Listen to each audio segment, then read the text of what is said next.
They said she would never become a doctor.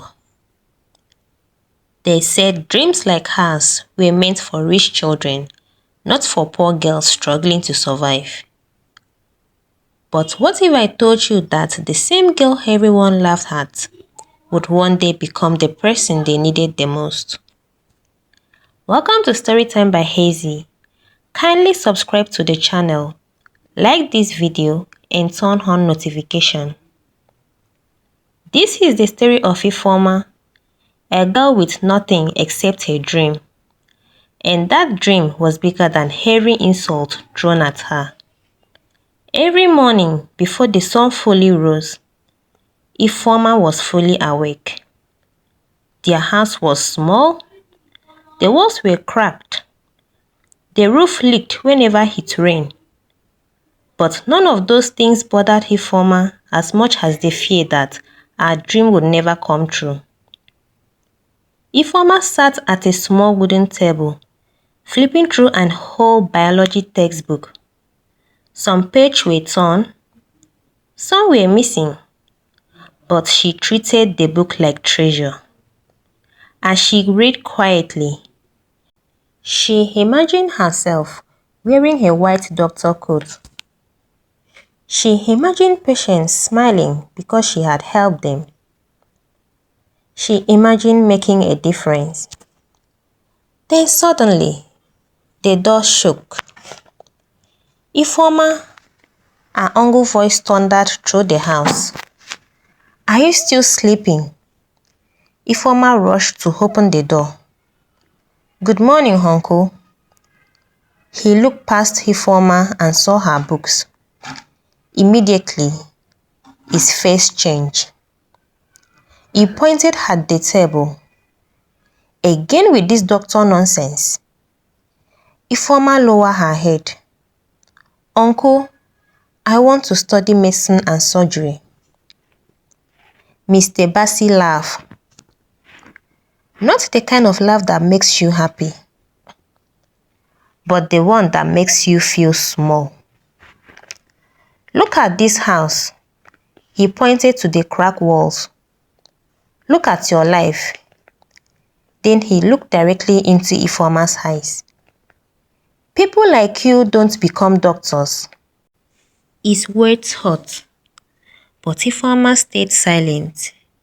Then he walked away. Ifeoma sat down, opened her notebook, and on a fresh page, she wrote, "I will become a doctor, no matter what." The next morning, Ifeoma walked to school alone. Students laughed and chatted as they passed. Some were talking about vacations. Some talked about new phones. Some talked about expensive lesson centers. Ifeoma listened quietly because her reality was different. She was thinking about school fee, exam fees, and how she would someday get into medical school. As she approached the school gate, she took a deep breath. She didn't know it then, but that day would test her strength. The moment Ifeoma entered the school premises, she heard laughter. Chioma, the richest girl in class. She was surrounded by her friends. And unfortunately, Ifeoma was today's entertainment. "Guys," Chioma shouted, "our future doctor has arrived." Everyone burst into laughter. Ifeoma tried to ignore them, but Chioma wasn't finished. She stepped in front of Ifeoma. "When are you traveling abroad for medical school?" Everyone laughed harder. Ifeoma's cheeks burned, but she looked at her calmly. "One day, I will become a doctor." The laughter stopped for a second. Then it became even louder. Chioma smiled. "Ifeoma, dreams are free, but medical school isn't." During lunch break, Ifeoma sat alone under a tree. She wasn't hungry. She was tired. Tired of being laughed at. Tired of proving herself. Then someone walked up to her. It was Emeka. You shouldn't listen to them. Ifeoma looked at him. That is easy for you to say. He looked at Ifeoma seriously. Do you really want to become a doctor? Without hesitation, Ifeoma answered, more than anything. Then don't stop, Emeka added. People laugh at what they don't understand. For the first time that day, Ifeoma smiled. Everything Emeka said reminded her of the reason she started dreaming in the first place. Years earlier, Ifeoma was a little girl. Her father was sick, very sick. One night, his condition became worse. They needed a doctor, fast, but there was no hospital nearby. No help.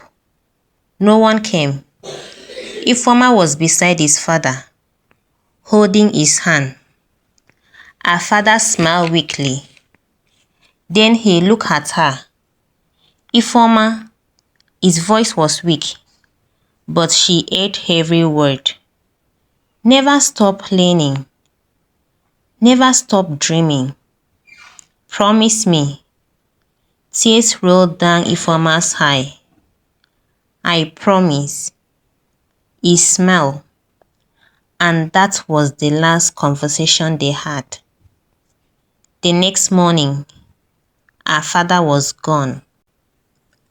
Ifeoma wondered if things would have been different if a doctor had arrived sooner. That day, Ifeoma made a decision. I will become a doctor someone else desperately needed. If you are enjoying this story, kindly subscribe. A few days later, Ifeoma class had the practical. The moment Ifeoma entered the laboratory, she felt excited. Skeleton models, charts, science equipment, everything fascinated Ifeoma.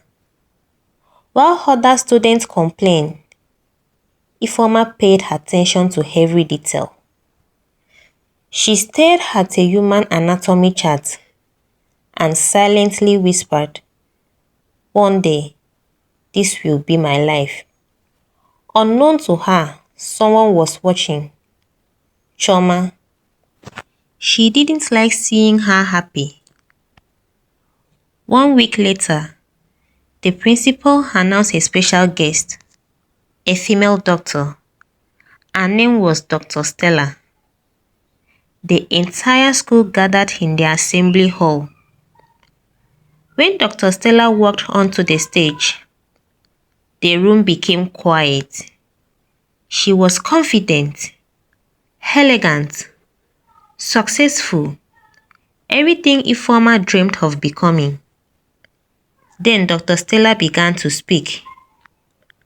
I was just a student just like you. Everyone listened. I came from a poor family. Mama spread across the hall. A poor family? A doctor? Suddenly, Ifeoma sat up straight. She was told her dreams were impossible. Dr. Stella continued. But impossible is just another word people use when they are afraid. When they are afraid to try. The hall erupted into an applause. But Ifeoma couldn't clap.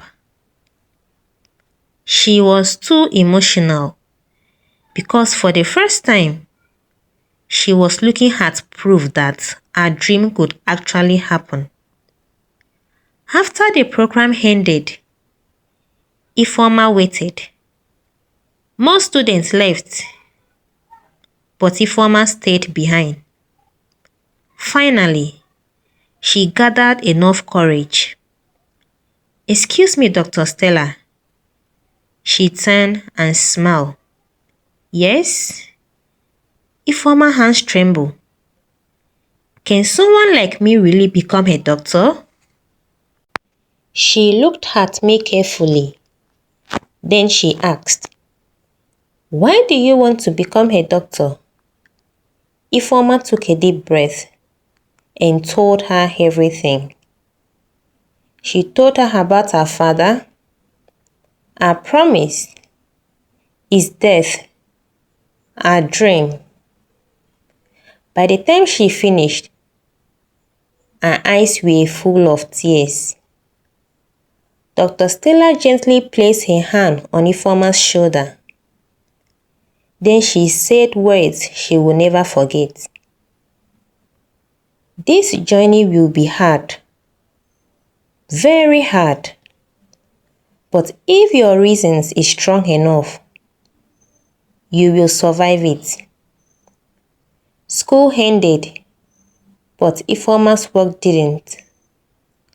Every evening, she helped her uncle sell goods. Sometimes she studied in the market. People laugh. They will say, "Reading even in the market?" But Ifeoma ignored them because every page she read felt like one step closer to her dream. That night, Ifeoma sat alone in her room. The house was quiet. For the first time in a month, she broke down. She cried because she was tired, because she was scared. She cried because she did not know if she was strong enough. What if they were right? What if I fell? What if she never became a doctor? The questions haunted her. Then suddenly, she remembered Dr. Stella's words. If your reason is strong enough. She wiped her tears, opened her books, and continued studying. The electricity went out. Darkness filled the room. The only light left was a small candle. Ifeoma placed it beside her books and continued reading. Mosquito buzzed around her. The room was hot. Her eyes were tired. But she refused to stop because every sacrifice had a purpose. Every tears had a purpose. And every insult had a purpose. Ifeoma looked down at her notebook and slowly wrote, "Medicine and surgery." She stared at those words and smiled. Because for the first time, she wasn't dreaming anymore. She was preparing. And little did she know that the biggest battle of her life was about to begin.